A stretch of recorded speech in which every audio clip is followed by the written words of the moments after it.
Mesdames, Messieurs, bonsoir et bienvenue dans cette édition d'information. Tout d'abord, dans un entretien qu'il a accordé à la télévision Labari, l'ancien militant du PNDS Tareya Sabo Seydou analyse la gestion des autorités de la 7e République. Selon lui, le régime en place a échoué. Je vous propose de suivre un extrait de son intervention avant de le retrouver en partie magazine. C'est à l'endroit de mes amis. Il est temps qu'ils ouvrent les yeux, qu'ils ouvrent leurs oreilles, qu'ils ouvrent les yeux pour voir la réalité et non pas leur fabrication. Qu'ils ouvrent les oreilles pour entendre.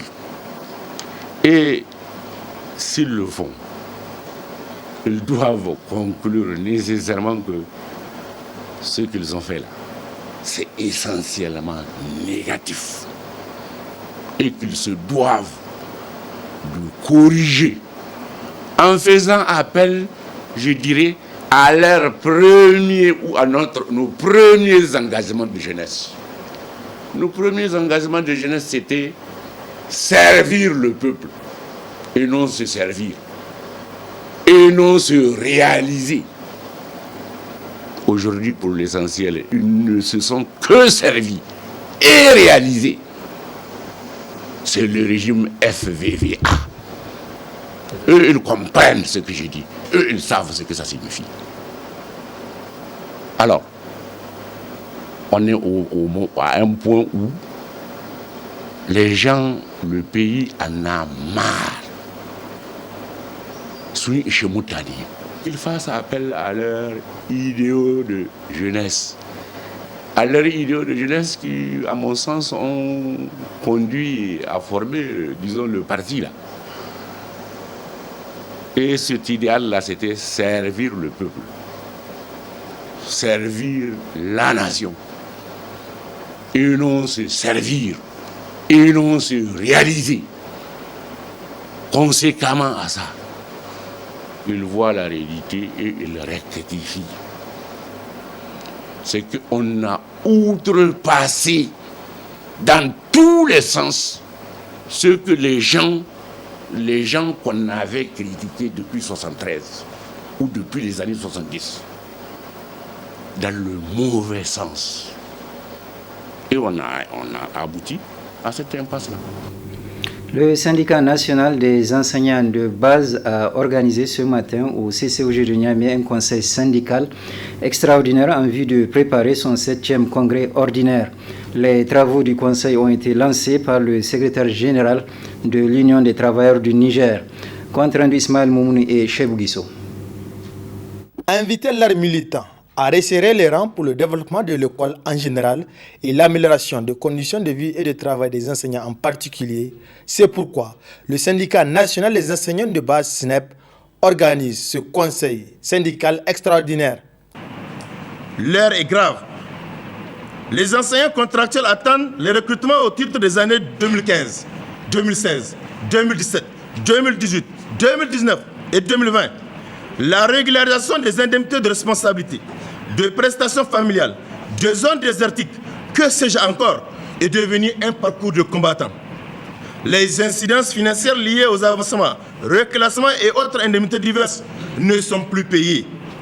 Les affectations arbitraires et les licenciements abusifs sont devenus des pratiques courantes du gouvernement de la 7e République qui affiche un véritable mépris aux enseignants et aux syndicats d'enseignants. C'est pourquoi la seule option qui s'offre à nous est la lutte. Les syndicats amis sont venus en nombre pour soutenir le SNEP. Quant à la centrale affiliée, l'Union des syndicats des travailleurs du Niger, ISTN, a tenu à adresser des conseils. En tant qu'acteur, vraiment, vous n'avez pas droit à l'erreur. Vous devrez œuvrer pour que cette nation aussi chère soit une nation émergente. Et une nation ne peut être émergente que quand elle repose sur des bases solides, sur le civisme dont vous avez la charte, sur le moral, sur tout ce qui est du bien pour une nation. C'est pour cela que, en tant qu'acteur, vous devrez quand même vous unir. Vous devrez constituer un bloc. Comme on le dit dans un adage syndical, tous unis, nous serons forts. Ce conseil syndical extraordinaire s'inscrit dans le cadre des préparatifs du 7e congrès ordinaire du SNEP, syndicat qui fête aujourd'hui 24 ans d'existence. Portons maintenant un regard sur Yaj Dogo, plus connu sous le nom de Chiwake Laoje. Acteur incontournable de la scène théâtrale au Niger, Yaj Dogo s'est confié à nos reporters Abrazak Léo et Sadoudoumi.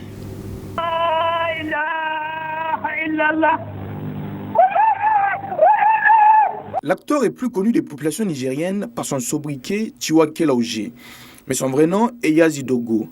Pendant des années, particulièrement à partir de la décennie 1980, les Nigériens ont ri et même ont été éduqués à travers les différents rôles que jouait Yazi Dogo dans des pièces théâtrales. Une manière singulière de faire du théâtre avec d'autres comédiens de sa troupe qui chacun pris individuellement étaient excellents dans leur jeu de rôle. Et depuis l'école primaire, en ce temps, bon, évidemment en ce temps on ne savait pas si c'est du théâtre qu'on faisait ou bien quoi. Nous deux on jouait pour distraire les gens, pour faire rire les gens, mais on ne savait pas ce que c'est que le théâtre. On le jouait parce qu'on avait des enseignants qui nous apprenaient ça. Parce qu'en ce temps, c'est devenu une coutume. Chaque année, avant d'aller en vacances, les écoles préparent ce qu'on appelle la fête de fin d'année. Cette fête de fin d'année coïncidait avec le 13 juillet. 13 juillet. Là, je vous parle du temps colonial. Parce qu'en ce temps, c'était pas la République du Niger. Donc, la fête nationale, en ce temps, c'était le 14 juillet. Le 14 juillet. Donc, il faut préparer quelque chose pour le 13, la veille. Donc, les maîtres nous apprenaient des chants, des danses, des mimes, tout ce qu'il y a comme de comique, quoi. Et il faut présenter ça devant le commandant de cercle. C'était un Européen. Et devant les autorités, la chefferie traditionnelle. Et les parents. On se rassemblait soit à l'école même, ou bien devant le palais du chef du village, ou bien à la résidence du commandant de cercle. Donc il faut préparer tout pour venir faire un spectacle le 13, la nuit. Et le lendemain, c'est à partir de là maintenant, une fois le spectacle fini, on annonce que maintenant, c'est les vacances. Il faut partir en vacances pour 3 mois. Mais malheureusement, avec le temps qui passe, le théâtre tel que le faisait Yazi Dogo et sa troupe a perdu de son ancienne énergie. Est-ce parce que plusieurs camarades de Yazi Dogo ne sont plus de ce monde ou parce que les populations se désintéressent actuellement du théâtre? Les Nigériens sont des vrais comédiens, c'est des vrais artistes, c'est des vrais acteurs. Parce que même dans notre vie, comme ça, de chaque jour, quand vous trouvez 3 vieillards ou 4 vieillards sous l'arbre à palabres, ils font du théâtre sans le savoir. Ils racontent des histoires à la chasse ou bien à la guerre. Ils racontent des histoires. Donc c'est parti de là, donc c'était dans le sang. Je joue jusqu'à présent. Je continue jusqu'à présent. Qu'ici, il faut se débrouiller. Il faut dire la vérité. Parce que quand je prends, par exemple, si on se prépare pour venir à Niamey, pendant la semaine de la jeunesse, on prépare une pièce. D'abord, il faut voir le temps que ça nous prend. Toujours répétition, toujours répétition. Maintenant, on arrive au costume des acteurs. Qui va nous faire ça? Eh bien, c'est chaque acteur, dans son rôle, c'est à lui de se débrouiller, confectionner son costume. On n'a jamais demandé quelque chose à quelqu'un et quelqu'un n'est pas venu dire, voilà, je vais vous aider. Une seule fois peut-être, je ne sais pas autant de quel maire à Zender, c'était Douaz Oumadougou. Alors, lui, quand on a préparé la pièce, c'était Bouki. Bouki ou bien. Non, c'est Gardou Karfin Allah. Quand on a préparé, maintenant, on a dit hey, cette pièce-là, nous ne pouvons pas l'habiller, nous en tant qu'acteurs. Parce que le seul grand boubou que doit porter le sultan, il faisait en ce moment 30 000 ou plus. Et un pauvre fonctionnaire enseignant comme moi, il faut que je défalque dans mon salaire pour m'habiller. Tout ce qui est costume, tout ce qui est accessoire de scène, c'est chaque acteur de préparer ça pour lui-même. Si tu sais que dans ton rôle, tu dois jouer avec un sabre, eh bien tu vas acheter ton sabre ou bien tu vas prêter ton sabre. Donc on a vécu comme ça et jusqu'à présent même. Et concernant la jeunesse, Les jeunes qui montent maintenant ne s'intéressent pas au vrai théâtre. Vous avez parlé tout à l'heure de les jeunes nous ont dépassés. C'est peut-être faire allusion au Nigeria. Le Nigeria, ils font pas du théâtre. L'Ouassan Dandelila, c'est pas du théâtre. Nous, on appelle ça dans notre jargon, entre nous les acteurs. Si je dis maintenant à un de nos acteurs, j'ai Kaga Baletri. Baletri, c'est-à-dire un ballet composé de chants, mélanger tout, comme l'ensemble instrumental. Donc, c'est ça. On a trop lancé des appels. C'est-à-dire, le problème, c'est que maintenant, nous sommes arrivés à un stade où les gens, surtout les politiciens, ils n'aiment pas la culture. Ce n'est pas leur problème. On préfère courir à un atelier que de venir voir une représentation au CCOG ou bien à Djadou Sekou. Vous voyez? Donc les gens ne s'intéressent pas. Autant anciens, autant de Seynou Kouncha par exemple. Mais lui, il aimait tellement l'art, la culture, si bien que quand il y a un spectacle au CCOG, il programme. Il dit, je vais venir voir ce spectacle-là. Alors là, tous les ministres sont là. Mais au moment où je vous parle, je suis sûr et certain qu'il y a un ministre ou deux ou trois ou quatre qui ne connaissent même pas où se trouve le CCOG pour même dire, je vais aller voir un spectacle là-bas. et enfin des acteurs comme Yazi Dogo et ses amis qui ont considérablement donné pour le développement de la culture nigérienne, notamment par le biais du théâtre, méritent tous les honneurs et un suivi permanent de la part des autorités. Comme prévu, je vous laisse maintenant avec l'acteur politique Sabo Seydou qui se prononce sur la gestion du régime de la Renaissance. Très bonne réception, je vous souhaite de passer une excellente soirée.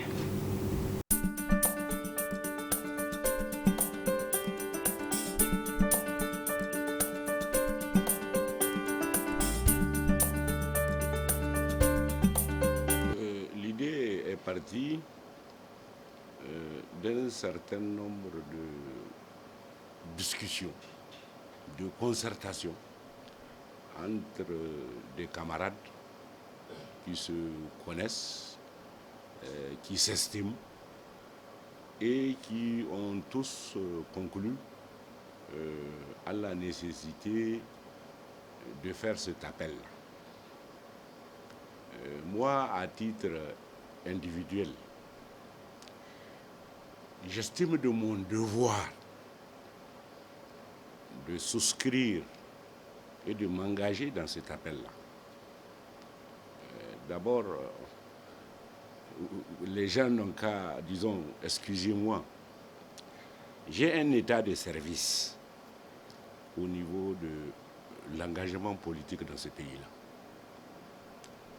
73-74, que chaque 22 octobre, les élèves et les étudiants, comment on appelle, renouvellent, et on était les meneurs, comme on disait à l'époque, du mouvement, de grève. On était les meneurs, j'étais avec un certain nombre de camarades, dont Issoufou Katambe, dont Mahamadou Issoufou lui-même, dont Karidjo, etc., etc. Je ne vais pas être exhaustif. Ça fait 40 ans. Et ce mouvement-là a conduit à ce qui s'est passé le 14 avril. Quand j'étais étudiant en 1976 à Douchi, on a donné le la ou le hola à la dérive autoritaire. Ça nous a conduit avec un certain nombre d'autres camarades, disons, disons à une certaine arrestation, quitte à ce qu'on ait été libéré. En 1982 à Zender, j'étais professeur. J'ai été arrêté 32 jours au commissariat pour les activités qu'on suppose que je mène parmi les élèves et les étudiants. Maintenant, vous savez que j'ai été un activiste dans les syndicats et j'ai tenu un certain rôle qui a conduit à la conférence nationale. De la conférence nationale, j'en ai été le rapporteur. Et après, j'ai été le secrétaire général du Haut Conseil de la République. Et puis, une fois les institutions installées, durant la courte durée, j'étais député. Puis, durant le premier mandat de la Ve République, j'étais député et avec un certain nombre de camarades, on avait animé l'Assemblée nationale. Donc, je me dois à la mémoire de ceux qui ne sont même plus, disons, au nom de tous ceux qui ont partagé un certain nombre d'idéaux. Je me dois de souscrire à un certain appel dans une situation qui est que le pays est dans l'impasse et il y a des voies de sortie. Donc, vous voyez, c'est un certain nombre de camarades. Moi, à titre individuel, voilà mes motivations.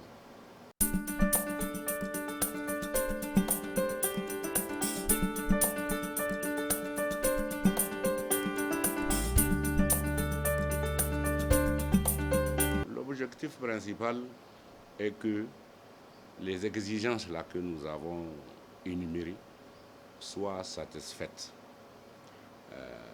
Je m'en vais peut-être vous les rappeler, tel que c'est libellé en français, tout en commentant. L'une des premières exigences, c'est un traitement judicieux correct du scandale de détournement des fonds du ministère de la Défense nationale.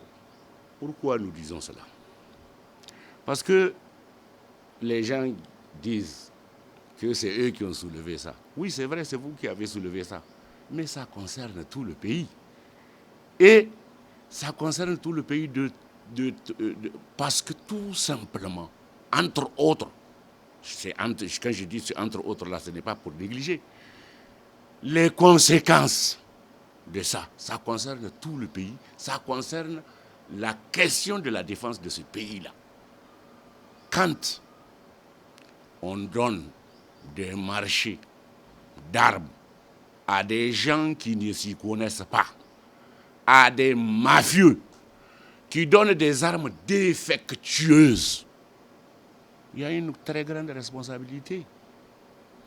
Et quand ce scandale-là éclate et qu'on tente de le minimiser, c'est qu'on refuse à ce que ceux qui en ont été les victimes, les morts, aient la consolidation que le pays a du respect pour eux. C'est en cela que nous disons que ça, là, on n'accepte pas qu'on fasse un traitement bara. Waɗanda a shahohi da mai a ɓoye su, waɗanda ba shahohi da mai ba a kai su. Ou bien on amène, si vous voulez, du menu fretin. Non, on refuse ça. Deuxième chose, exiger le respect de l'indépendance de la justice et de la séparation des pouvoirs tels que proclamés dans la Constitution. Ça découle de l'aspect précédent. Il faut que la justice fasse son travail tel qu'elle a l'habitude de le faire. Il n'est pas question qu'une autorité exécutive ou dépendant de l'exécutif, décide du traitement à faire à ce dossier-là. C'est un dossier à soumettre aux juges. Et les juges sont les seuls responsables habilités, à notre sens, à traiter de ce sujet-là. C'est les procédures judiciaires. Troisième machin, exiger l'abrogation des lois liberticides. Vous savez, je m'en arrête là. Sur ce point-là, il faut que l'on s'entende de tous les droits, de tous les acquis promis par la conférence nationale. C'est le droit à la liberté d'expression d'opinion que le peuple nigérien a acquise. Et voilà que, comme ça, on décide de mettre fin à cela par cette loi sur la cybercriminalité, par d'autres dispositifs légaux. On le refuse. Et on appelle tous les citoyens à le refuser. Quatrièmement, exiger le respect scrupuleux des droits et libertés tels que définis par la Constitution. Le droit de manifestation, le droit d'opinion, le droit d'expression. Concrètement ici, tel que le régime l'applique, c'est un certain nombre de citoyens qui sont arrêtés et détenus en dépit ou contre ces libertés-là. Et nous exigeons, et c'est le cinquième point qui vient, que ces citoyens-là soient libérés, parce qu'ils n'ont fait qu'exercer un droit, qu'exercer une liberté reconnue dans la Constitution. Sixièmement, exiger le départ de toutes les forces étrangères stationnées sur notre territoire. Vous savez, concernant ces forces étrangères-là, d'abord il y a toute une histoire. Pour les Français, ils étaient ici en 1974. L'une des premières mesures prises par le régime de Kounché, c'est de les faire partir. Et même quand elles étaient ici, il y avait une stricte séparation entre elles et les forces armées nigériennes. Même sous le régime RDA. Maintenant, le régime de Kounché, l'une des premières mesures qu'il a prises, c'est de leur dire de s'en aller. Ils s'en sont allés. Pour les Américains, ça faisait des années qu'ils étaient, je crois, à New York avec Africacom ou à Dakar. Et ils voulaient un point de chute sur le continent. Tous les pays avaient refusé. Et voilà que l'affaire du djihadisme et autres survenant, maintenant on autorise ces pays à venir, on autorise ces forces à s'installer pour, dit-on, combattre les terroristes. Alors c'est à ce niveau-là qu'il y a deux choses. La première des choses, ces pays-là, ils ont ces mêmes problèmes. Et on dit en langage, s'il y a un médicament pour la diarrhée, elle n'a qu'à se l'administrer d'abord pour qu'on voit. Deuxièmement, l'effet escompté, il n'y est pas. Mais les désagréments, ils sont. Chaque jour, si vous êtes à l'aéroport, à côté des un quartier de l'aéroport, chaque matin, vous avez des avions qui décollent et qui atterrissent. Mais chaque jour que Dieu fait, on vous signale de gros attroupements de terroristes, 200 à moto. Qu'est-ce qui se passe? Qu'est-ce qu'ils sont en train de faire? Qu'est-ce qu'ils font? On est obligé de constater que ça ne sert pas contre les terroristes. Et que c'est surtout un retour à, disons, une colonisation ou une soumission de nos pays, de nos armées. pour leur intérêt, bien entendu. Et c'est en cela qu'on dit que vraiment, ils n'ont qu'à partir. Ils n'ont qu'à partir d'autant plus que nous avons une expérience en matière de lutte, disons en matière de lutte contre ces insurrections-là. Une expérience qui a été positive. Vous savez notamment, quand il y a eu, disons vers 2007, le MNJ, vous savez comment le MNJ a fini? Pourquoi à l'époque? Parce qu'on a mis un embryon d'aviation qui a été efficace. Cet embryon-là, je crois que ça a été sabordé, et dans les matériels, et dans les hommes, et à lieu et place, c'est une aviation française qui ne nous sert pas à grand-chose aujourd'hui. Donc, vraiment, c'est pour ces raisons-là qu'on dit qu'on veut que ces troupes-là quittent notre territoire. Quand il s'agit maintenant des opérations militaires, le président français a convoqué, après ils ont adouci les termes, les présidents des pays du Sahel pour venir voir comme patati patata. Et c'est à cette réunion-là qu'on décide et de la stratégie et de l'orientation et des opérations même. C'est-à-dire qu'on a perdu à ce niveau-là où l'armée a perdu son autonomie opérationnelle et stratégique. On ne veut plus de ça. Enfin, offrir des perspectives d'une vie digne aux millions de Nigériens, les femmes, les jeunes et le monde rural. Vous savez, il y a eu beaucoup de promesses non tenues. Et il est temps de s'engager dans la tenue de ces promesses-là, notamment, comme on dit, à l'endroit des femmes, à l'endroit de la jeunesse et à l'endroit du monde rural. Donc, grosso modo, voilà les exigences sur lesquelles on s'est engagé. Et on va démarcher tous les citoyens, toutes les forces organisées de ce pays-là pour aboutir à ça.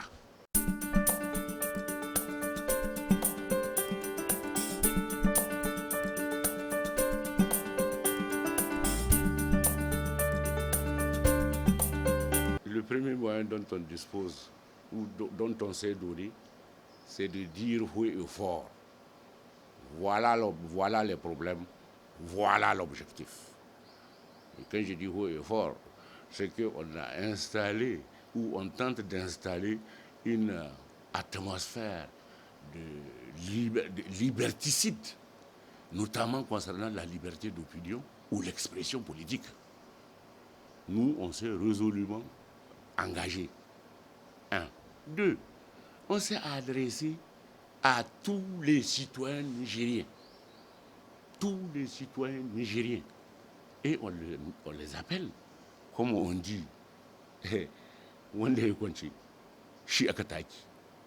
si les gens se couchent, on va les piétiner. Et on a conscience que dans ce pays-là, l'expérience a montré que les gens ne se couchent pas.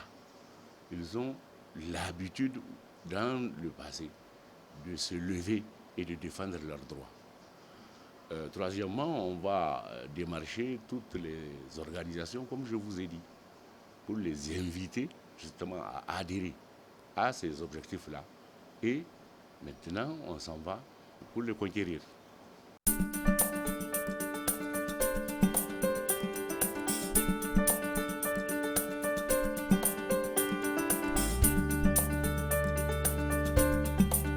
Notre première stratégie, c'est de montrer qu'on n'a aucun autre objectif qui nous est propre que le Niger. Ça voudrait dire expliquer amplement aux citoyens ce que nous avons dit, ce que nous pensons, et recueillir leur avis, recueillir eux les propositions qu'ils font.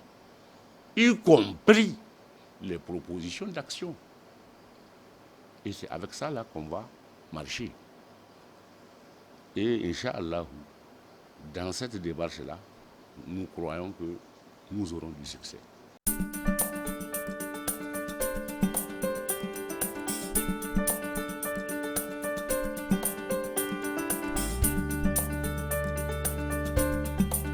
Mon premier message, c'est à l'endroit de mes amis. Il est temps qu'ils ouvrent les yeux, qu'ils ouvrent leurs oreilles, qu'ils ouvrent les yeux pour voir la réalité et non pas leur fabrication. Qu'ils ouvrent les oreilles pour entendre. Et s'ils le font, ils doivent conclure nécessairement que ce qu'ils ont fait là, c'est essentiellement négatif. Et qu'ils se doivent de corriger en faisant appel, je dirais, à leur premier ou à nos premiers engagements de jeunesse. Nos premiers engagements de jeunesse, c'était servir le peuple et non se servir et non se réaliser. Aujourd'hui, pour l'essentiel, ils ne se sont que servis et réalisés. C'est le régime FVVA. Eux, ils comprennent ce que je dis. Eux, ils savent ce que ça signifie. Alors, on est à un point où les gens, le pays en a marre. Sun ishe mutane su gane da haka nan, su waiwayi jama'a, su koma, su ɗoko abin nan na farko da yasa aka yi mobilisation har suka samu iko. C'est-à-dire qu'ils fassent appel à leurs idéaux de jeunesse. À leurs idéaux de jeunesse qui, à mon sens, ont conduit à former, disons, le parti là. Et cet idéal-là, c'était servir le peuple, servir la nation, et non se servir, et non se réaliser. Conséquemment à ça, ils voient la réalité et ils rectifient.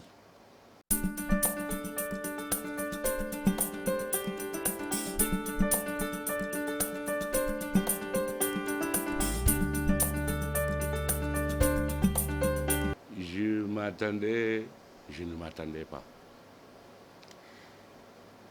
Je m'attendais parce que, vous savez, ces choses-là, cette tendance, je dirais, autoritaire, a commencé, à mon sens, disons de bonne foi, à peu près en 1993.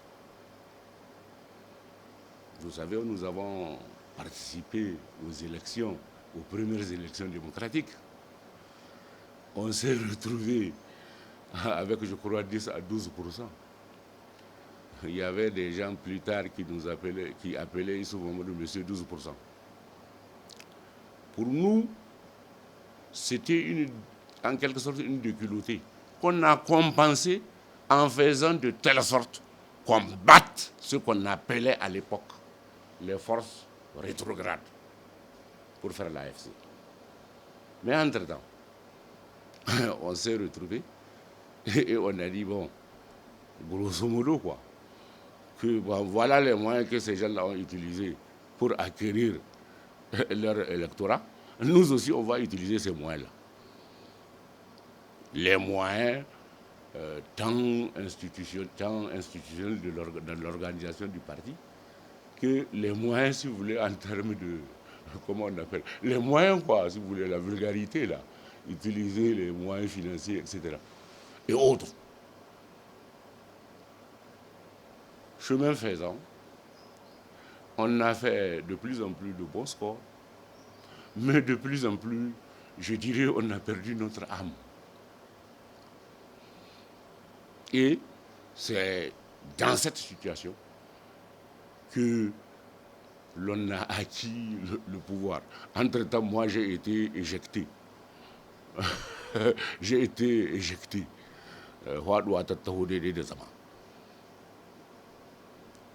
Donc, une fois installé dans cette atmosphère, dans cette situation, ce qu'on a fait, je dirais, de très mauvais, c'est qu'on a outrepassé dans tous les sens ce que les gens qu'on avait critiqués depuis 1973 ou depuis les années 70, dans le mauvais sens. Et on a abouti à cette impasse-là.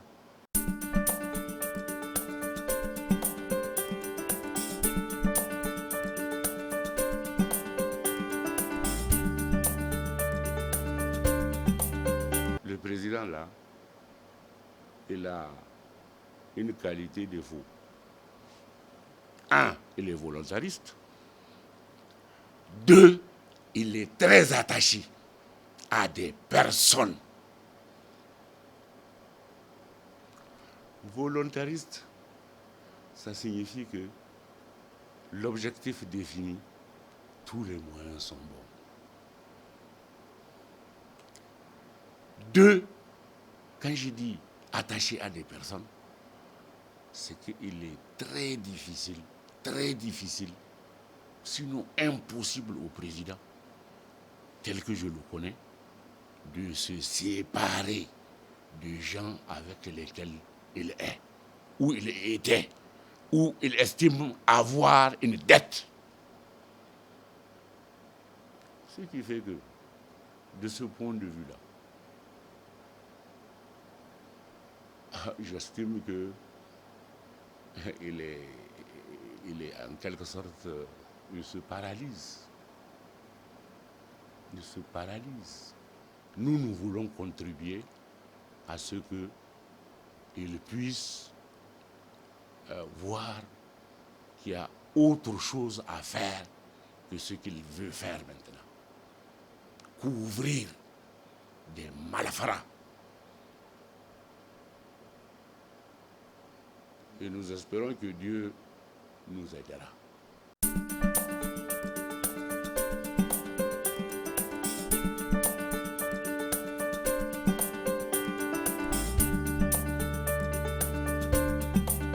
C'est de tous les sujets que nous avons abordés là, de commencer à leur donner un début de solution.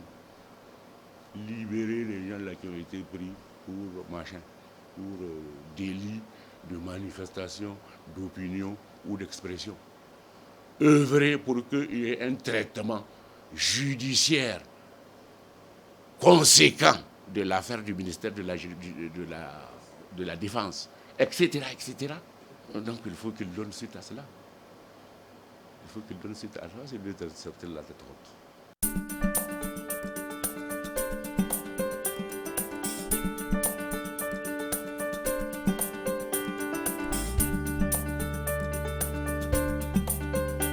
Les membres, on va se retrouver, on va travailler ensemble, on va faire des différentes propositions de démarche, comme je vous dis, à l'endroit des forces organisées, à l'endroit des citoyens, etc., etc. Ça va être, comment on appelle, un truc de consultation, concertation et action.